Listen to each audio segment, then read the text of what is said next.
Bismillahirrahmanirrahim. Assalamualaikum warahmatullahi wabarakatuh. Alhamdulillah, salatan wassalaman ala rasulillah. Kembali lagi di channel saya, Desus Fika, masih tentang video pembelajaran pendidikan agama Islam dan budi pekerti kelas 7 semester 1.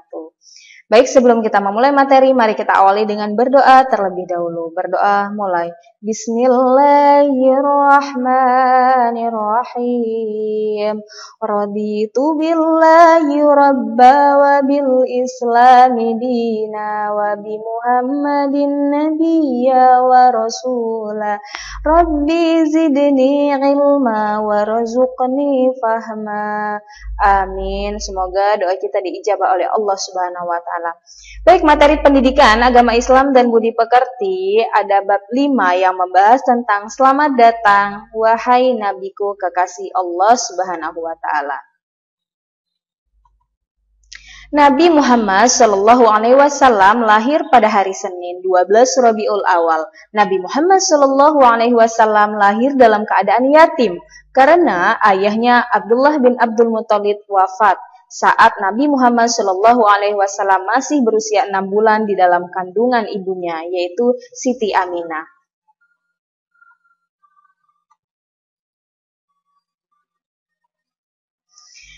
Saat bayi, Nabi Muhammad Shallallahu Alaihi Wasallam diasuh oleh Halimatus Sa'diyah dan dibesarkan sampai usia 5 tahun. Saat Nabi Muhammad Shallallahu Alaihi Wasallam memasuki usia 6 tahun, ibunya wafat. Ia pun diasuh oleh kakeknya Abdul Muthalib. Sayangnya, hanya 2 tahun Nabi Muhammad Shallallahu Alaihi Wasallam diasuh kakeknya. Abdul Muthalib meninggal saat Nabi Muhammad Shallallahu Alaihi Wasallam berusia 8 tahun. Selanjutnya, Nabi Muhammad Shallallahu Alaihi Wasallam diasuh oleh pamannya Abu Thalib sampai menginjak remaja. Nabi Muhammad Shallallahu Alaihi Wasallam mulai bekerja di usianya yang baru 10 tahun dengan menjadi pengembala ternak milik orang lain di daerah Gurun Makkah. Pada usia 12 tahun, Nabi Muhammad Shallallahu Alaihi Wasallam berdagang dengan pamannya. Ia ikut membawa barang dagangan yang diambil dari Khadijah. Hampir 3 tahun, Nabi Muhammad Shallallahu Alaihi Wasallam mengikuti pamannya untuk menjajakan barangan dagangannya. Pada usia 25 tahun, Nabi Muhammad Shallallahu Alaihi Wasallam mulai berdagang sendiri tanpa bantuan pamannya. Ia pun mengambil sendiri barang dagangannya dan memasarkannya. Usaha dagang Nabi Muhammad Shallallahu Alaihi Wasallam mendapatkan keberhasilan. Hal itu disebabkan oleh sifat mulia Nabi Muhammad Shallallahu Alaihi Wasallam, antara lain: 1. Berpendirian teguh, 2. Memiliki semangat kerja yang tinggi, 3. Memiliki kejujuran yang luar biasa, 4. Menjunjung tinggi amanah atau kepercayaan yang diberikan orang lain, 5. Mampu menghadapi segala cobaan dan rintangan dalam perjalanan, 6. Menyamakan pelayanan terhadap para pembeli, 7. Memiliki sifat percaya diri, 8. Menampilkan keramahan dan kesopanan serta kasih sayang kepada siapa saja.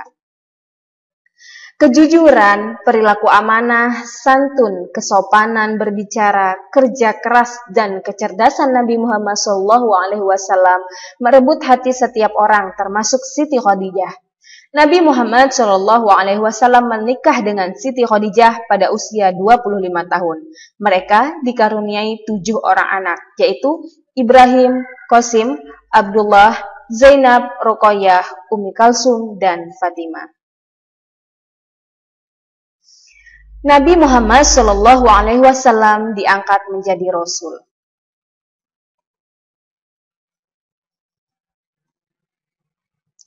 Nabi Muhammad Shallallahu Alaihi Wasallam merasakan keresahan atas perilaku yang dilakukan oleh masyarakat Arab yang sudah jauh dari nilai-nilai kebenaran. Kemudian Nabi Muhammad Shallallahu Alaihi Wasallam melakukan uzlah atau mengasingkan diri di Gua Hira. Hal ini dilakukan oleh beliau berkali-kali dan tepat pada tanggal 17 Ramadan tahun ke-40 dari kelahirannya, Nabi didatangi malaikat Jibril dan menerima wahyu pertama, yaitu surah Al-Alaq ayat 1-5. Wahyu pertama inilah yang menandakan bahwa Nabi Muhammad SAW dipilih dan diangkat Allah Subhanahu wa taala untuk menjadi utusannya atau rasul. Setelah wahyu pertama, Jibril tidak muncul lagi untuk beberapa lama, sementara Nabi Muhammad SAW terus menantikan wahyu berikutnya dan selalu datang ke Gua Hiro. Dalam keadaan menanti itulah turun wahyu kedua, yaitu surat Al-Mudaththir ayat 1-7. Selanjutnya, dakwah Nabi Muhammad SAW di Mekah.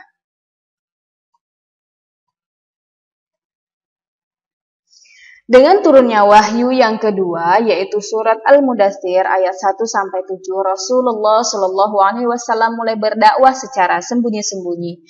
Nabi mengajak orang-orang yang terdekat dengannya terlebih dahulu. Tempat yang dipilih untuk berdakwah adalah rumah Al-Arqam bin Abi Al-Arqam Al-Akhzumi, orang-orang yang pertama kali memeluk Islam atau yang dikenal dengan As-Sabiqunal Awwalun adalah Siti Khadijah, Abu Bakar, Ali bin Abi Thalib, dan Zaid bin Harisah. Selain yang tersebut, berkat bantuan Siti Khadijah dan Abu Bakar, dari hari ke hari terus bertambah orang-orang yang beriman, baik laki-laki maupun perempuan. Setelah Nabi Muhammad SAW berdakwah secara sembunyi-sembunyi, maka turunlah wahyu yang ketiga, yaitu surat Al-Hijr ayat 94-95. Kemudian Nabi Muhammad SAW menerima wahyu lagi, yaitu surat Asy-Syura ayat 214-215. Setelah Rasulullah SAW menerima wahyu tersebut, beliau mulai berdakwah secara terang-terangan.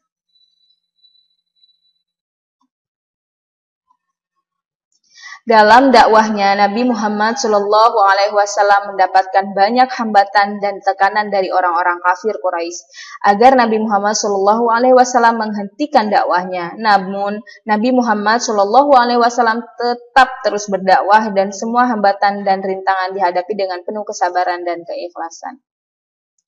Sekian dan terima kasih, semoga bermanfaat. Kurang lebihnya saya mohon maaf. Namun sebelum diakhiri, mari kita tutup dengan doa belajar terlebih dahulu. Berdoa mulai. Bismillahirrahmanirrahim. Rabbi auzidni an ashkura ni'mataka allati an'amta alayya wa ala walidayya wa an a'mala salihan tardahu wa adkhilni bi rahmatika fi ibadika sholihin. Amin. Semoga doa kita diijabah oleh Allah Subhanahu wa taala. Mari kita tutup bersama-sama dengan mengucap lafaz hamdalah. Alhamdulillahirabbil alamin. Sekali lagi kurang lebihnya mohon maaf, saya akhiri. Assalamualaikum warahmatullahi wabarakatuh.